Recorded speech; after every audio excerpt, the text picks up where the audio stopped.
Welcome to Hired in IT. Our mission is simple: help you build the skills that employers actually want. Whether you're trying to land your first IT job, switch careers, earn a promotion, or increase your salary, we're here to help. Every video is thoroughly researched and designed to make complex IT topics easy to understand. If there's an IT topic you'd like us to cover, leave a comment below. We may turn your suggestion into our next video. Turning IT knowledge into career opportunities. The outage is finally over. Services are recovering, alerts are clearing, and the team can finally focus on what happened. But now comes another important job: the incident postmortem. Someone has to reconstruct the timeline, review monitoring data, search through incident chat, document customer impact, identify what the evidence supports about the cause, and assign follow-up actions. Doing all of that manually can become repetitive. So what if we could automate much of the assembly work, generate a structured first draft, and spend our time verifying the important details instead of rebuilding the document from scratch? That's what we're doing today. We'll build a reusable Claude skill that turns incident evidence into a consistent postmortem draft.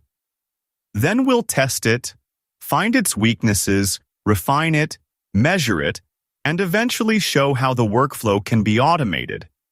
By the end of this video, you'll walk away with 3 concrete outcomes. First, you'll build a reusable Claude skill that takes incident evidence such as logs and chat transcripts and generates a structured postmortem draft. Second, you'll learn how to refine that skill across multiple incidents by turning failures, missing information, and edge cases into better instructions and validation rules. Third, you'll learn how to compare the manual workflow against the skill-assisted workflow using measurable criteria such as time to an acceptable draft, token usage when available, number of interactions, corrections required, missing sections, and human review effort. We're not going to assume that automation is better. We're going to measure it. Every time an IT pro opens a chat to draft a postmortem, they pay a repetitive task tax. You re-explain the same structure, the same template, the same expectations. Claude skills eliminate that. A skill is a saved set of instructions, a recipe card, not a cooking class.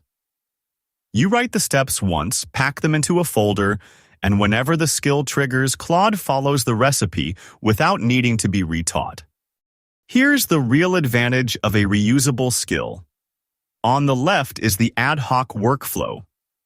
Every time you create a postmortem, you may need to explain what inputs to use, which sections the report needs, how timestamps should be formatted, how action items should be structured, what information must be verified, and what the final output should look like. On the right, much of that reusable workflow is already defined in the skill. Claude can follow those instructions consistently instead of relying on you to reconstruct the process from memory every time. But here's an important technical distinction. A SKILL.md file doesn't magically eliminate tokens. The skill instructions themselves still become part of the context when they're used. The potential efficiency comes from reducing repetitive prompting, unnecessary clarification, corrections, and rework across the overall workflow. So don't measure success by asking, "Did my SKILL.md make the context smaller?" Measure whether the complete task required fewer unnecessary interactions, less repeated instruction, fewer corrections, more consistent output, and less human effort. That's the real value of reusable skills. Instead of giving you made-up benchmark numbers, let's measure the skill ourselves. Run the same postmortem workflow multiple times without the skill. Record total input and output tokens if available. Number of messages or clarification turns. Number of corrections required. Number of tool or API failures. Time to an acceptable draft. And whether required sections were missing. Then run the same incidents through your skill. Record the same measurements. Now, compare the results. Your numbers might show fewer interactions and faster completion, or they might reveal that the skill needs more refinement. Either result is useful. The goal isn't to prove that skills automatically cut token usage in half. The goal is to determine whether your reusable workflow improves consistency, efficiency, and quality in your environment. Measure it.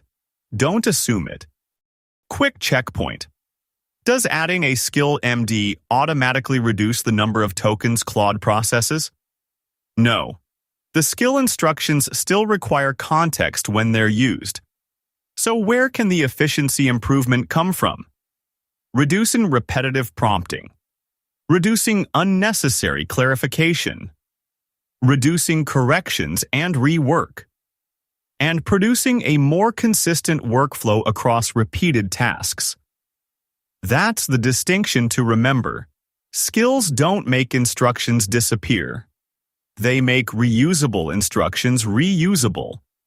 Here's one principle that applies whether you've watched the rest of this masterclass or this is your first video.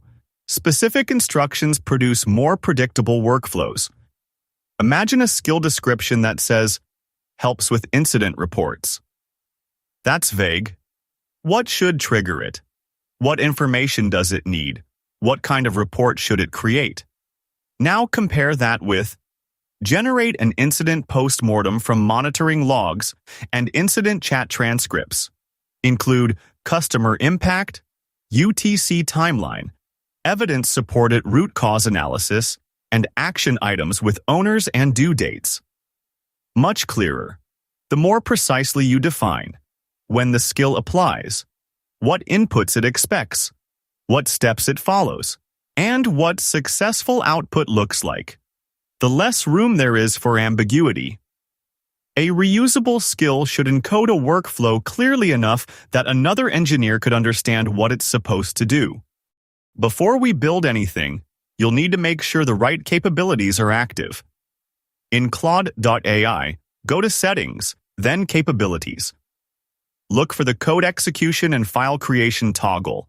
That's crucial for running the validation scripts we'll add later. If you're on a plan that lists skills or example skills, check that relevant ones are enabled. But the Code Execution toggle is the key one. Let's walk through it. A good practice is to name your skill folder with lowercase and hyphens, like Incident Postmortem Skill. Run mkdir to create it, then cd into it. Now, create a file named SKILL.md with capital SKILL. Many guides recommend that exact capitalization as a common convention because Claude expects to find that string. I'll use touchskill.md. Open SKILL.md, and add a YAML front matter section. Typically, it begins with 3 dashes, then fields like name and description. These tell Claude what the skill does and when to load it. This basic skeleton is often enough to register the skill. You can flesh out the full instructions later, maybe with the skill creator. Instead of building every file manually, you may be able to use a skill creation workflow available in your Claude environment. The exact interface and available features can vary, so follow the current Anthropic documentation and the options available in your account. The basic idea is straightforward. Describe the workflow you want to standardize. For example, I want to turn incident logs and chat transcripts into a structured postmortem. Then define what should trigger the skill, what inputs it needs, What sections the postmortem requires? What evidence must be preserved? What information must never be invented? And what should happen when required information is missing? The result gives you a starting structure that you can inspect, test, and refine. Don't treat the generated skill as finished simply because it was generated successfully. The real engineering begins when you test it against realistic incidents. Quick sanity check. A common mistake when uploading skills is a misspelled SKILL.md. The file name must match exactly, capital S, K, I, L, L. The folder storing it is usually all lowercase with hyphens. Nail this, and you've sidestepped the most frequent hiccup. Whether you use an interactive skill creator or build the skill manually, think of the design process as a requirements conversation. Start with the workflow. I want to turn incident evidence into a postmortem. Then answer questions such as, what triggers this workflow? What data sources are allowed? What sections are mandatory? What timestamp format should be used? How should missing information be represented? What conclusions require human verification? And what does a successful output look like? From those requirements, you can create a skill structure containing the core instructions and, when useful, supporting scripts or reference files. The important lesson isn't how quickly the files are generated. It's whether the resulting workflow accurately represents your operational requirements. Let's define the postmortem workflow carefully. First, the skill gathers the approved incident evidence, such as monitoring logs and incident chat transcripts. Second, it reconstructs a timeline from the available evidence. Third, it identifies evidence related to customer impact, contributing factors, blast radius, and the likely root cause. But here's an important rule. If the available evidence isn't sufficient to establish root cause, the postmortem should say so rather than inventing one. Next, the skill drafts the postmortem using your standard structure. Then a validation script can check deterministic requirements such as, is the customer impact section present? Are timestamps formatted consistently? Does every action item have an owner? Does every action item have a due date? Finally, the workflow saves the draft using a consistent naming convention. Explicit instructions reduce ambiguity. They don't eliminate the possibility of unsupported conclusions. That's why validation and human review remain part of the workflow. This distinction is one of the most important lessons in the entire project. Automation can validate structure. For example, a Python script can check, does the postmortem contain a customer impact section? Are timestamps formatted in UTC? Does every action item have an owner? Does every action item have a due date? Those are deterministic checks. But the validator can't automatically prove that every statement in the report is true. It may not know whether the stated customer impact is accurate. The proposed root cause is actually supported by the evidence. A critical timeline event was omitted. Or the recommended remediation is technically correct. That's factual validation. So our refinement loop has two layers. The automated validator catches structural problems and sends them back for correction. Then evidence review and human judgment verify high-impact factual conclusions. Remember this principle. Automation can validate structure. Evidence and human review validate truth. Beyond the markdown file, you can include additional resources. Many skill builders create a scripts subfolder for executable code and a references folder for documents. While not mandatory, these can be a good organizational practice. For instance, a Python script that validates the postmortem structure, checking for required sections and formatting. A reference template helps Claude follow your exact format. When the skill is active, Claude can access these bundled files as needed for the workflow. Quick checkpoint. A skill can contain more than the main SKILL.md instructions. So where should supporting resources go? Use a scripts folder for executable helpers such as Python or shell scripts. Use a references folder for supporting material such as postmortem templates, style guides, schemas, API documentation, or other reference information the workflow may need. And keep SKILL.md focused on the core instructions that define how the skill should behave. The exact structure should follow the current skill specification you're implementing. But the organizational principle is simple. Instructions in the skill definition, executable helpers and scripts, supporting knowledge and references. After a significant incident, restoring service isn't the end of the work. Engineers may still need to collect logs, review incident chat, reconstruct the timeline, document customer impact, identify contributing factors, record what is known and still unknown about root cause, and assign follow-up work. Much of that process involves gathering, organizing, and formatting information that already exists. That's a good candidate for AI assistance. A reusable skill can help assemble the evidence into a consistent first draft. The engineer can then spend more time verifying important conclusions and improving the system instead of repeatedly rebuilding the same document structure. That's the value we're trying to measure. Not, can AI write a postmortem? But, can AI reduce repetitive assembly work while preserving or improving the quality of the final report? Now let's activate what we built.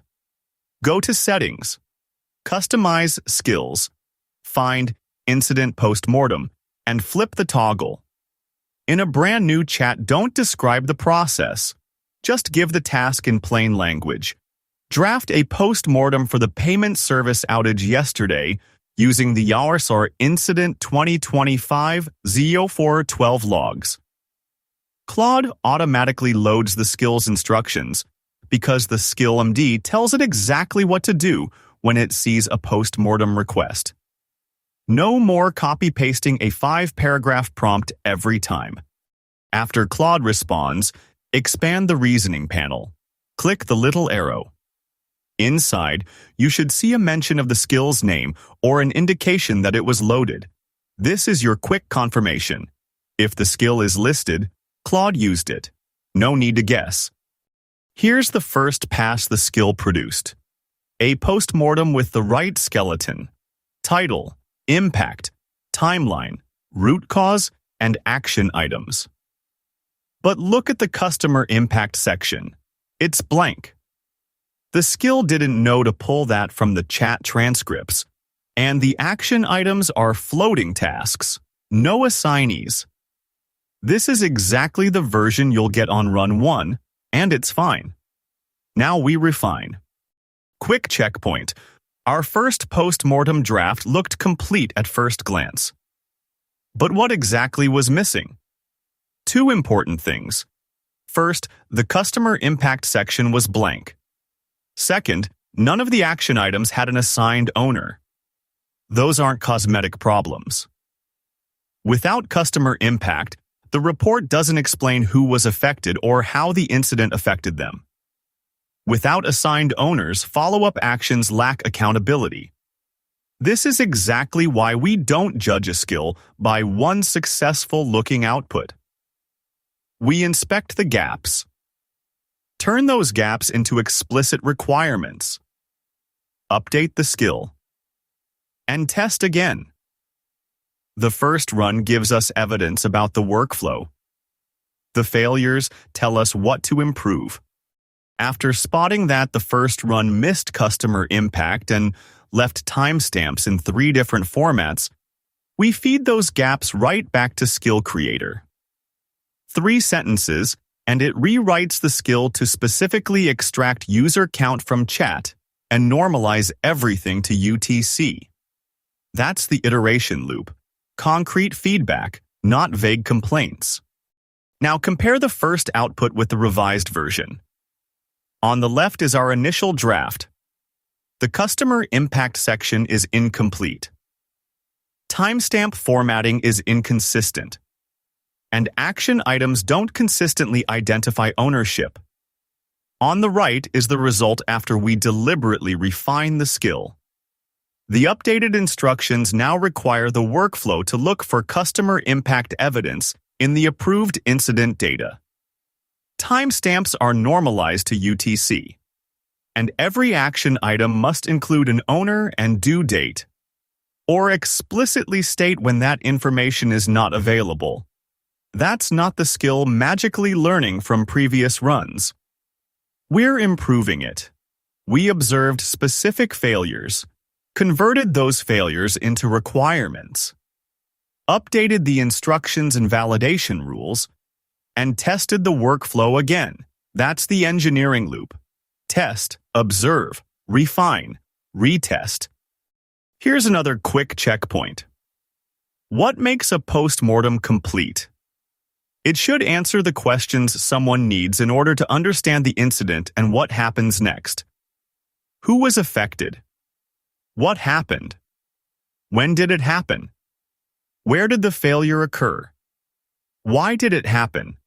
Or, if root cause isn't confirmed, what does the available evidence currently support? And who owns each follow-up action? That final question matters. An action item that says, "Improve database monitoring," doesn't establish accountability. A stronger action item identifies what needs to happen, who owns it, and when it's due. That's the principle of completeness. Your skill should enforce these requirements consistently instead of depending on someone to remember them after every incident. How much time can this actually save? We're not going to invent a universal number. Measure your own workflow.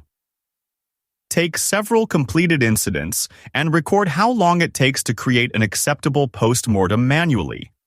Include the entire process: collecting logs, reviewing incident chat, reconstructing the timeline, writing customer impact, documenting contributing factors, creating action items, and reviewing the final report.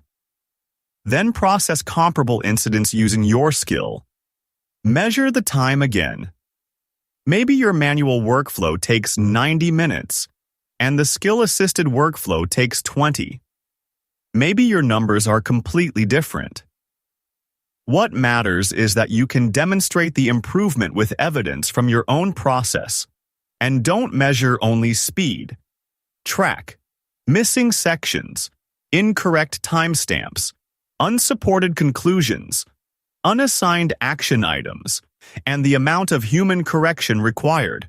A faster postmortem isn't better if it's less accurate. The goal is less repetitive work with equal or better quality. Quick checkpoint. If we're evaluating whether this skill improved our postmortem workflow, should we assume tokens were cut in half? No. Measure what actually happened.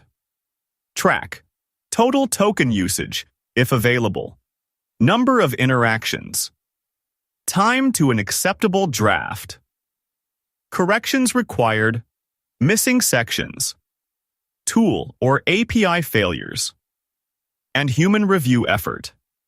Then compare skill-assisted runs with your previous process. That's how you demonstrate whether the automation actually improved the workflow. A reusable skill can enforce useful quality guardrails.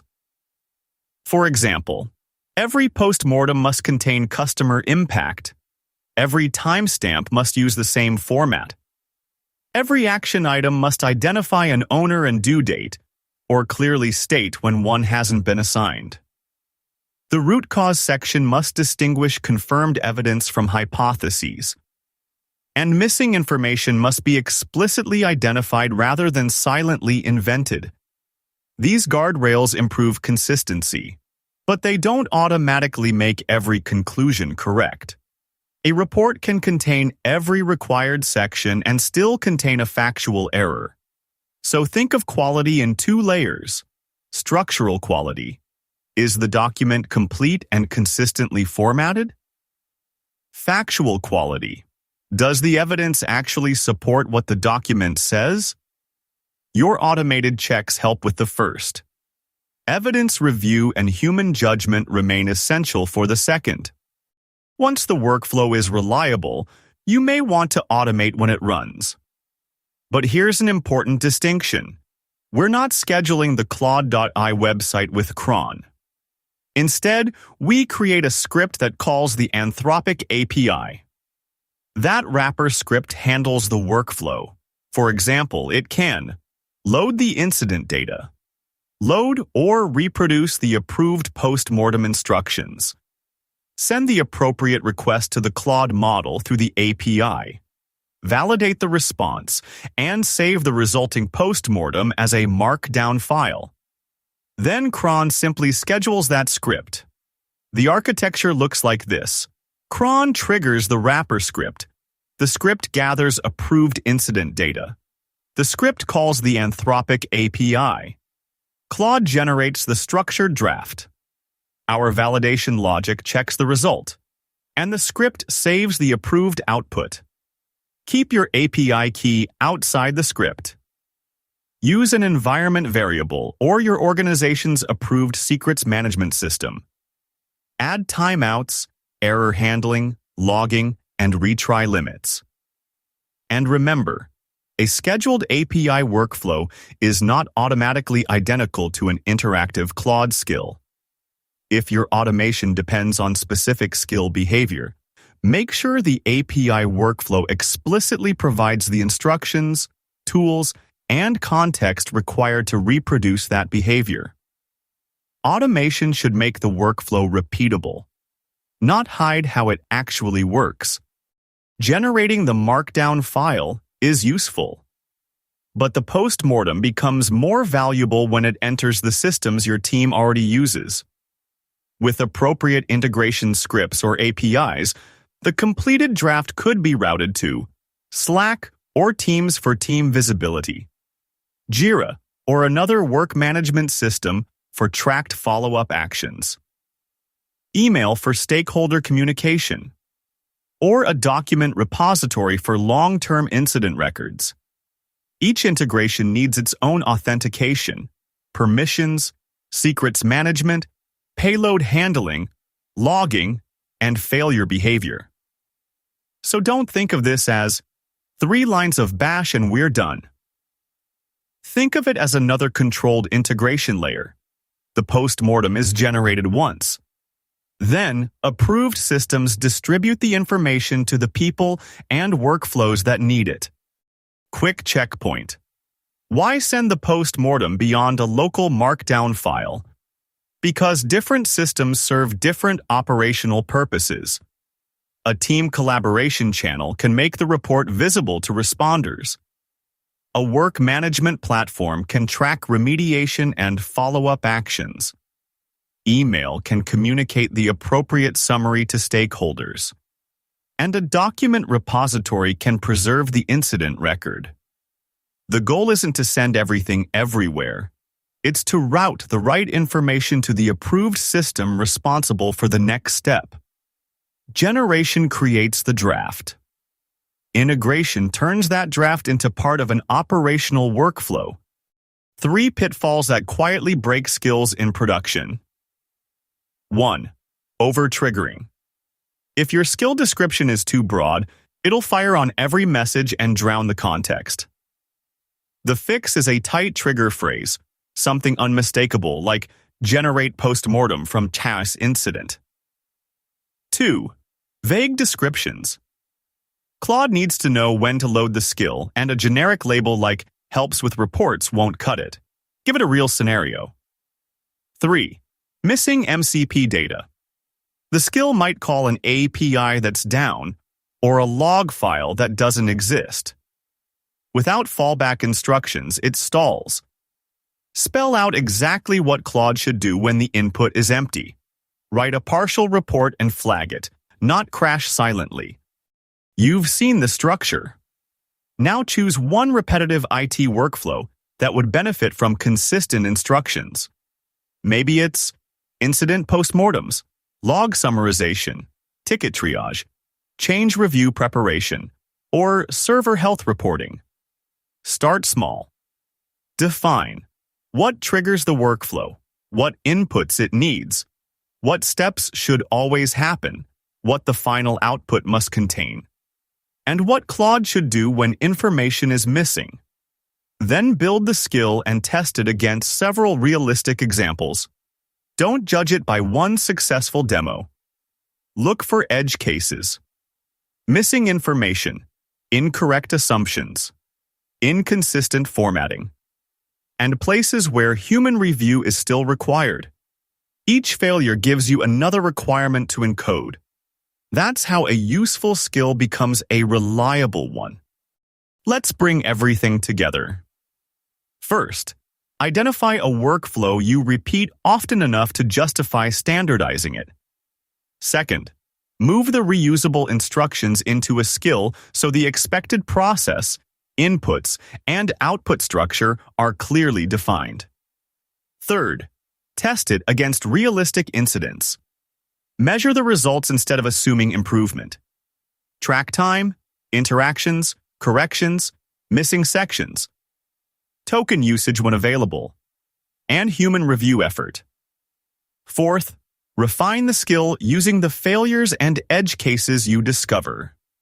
And finally, if the workflow needs scheduled execution, build a controlled API-based automation around it with proper secrets management, validation, logging, and error handling.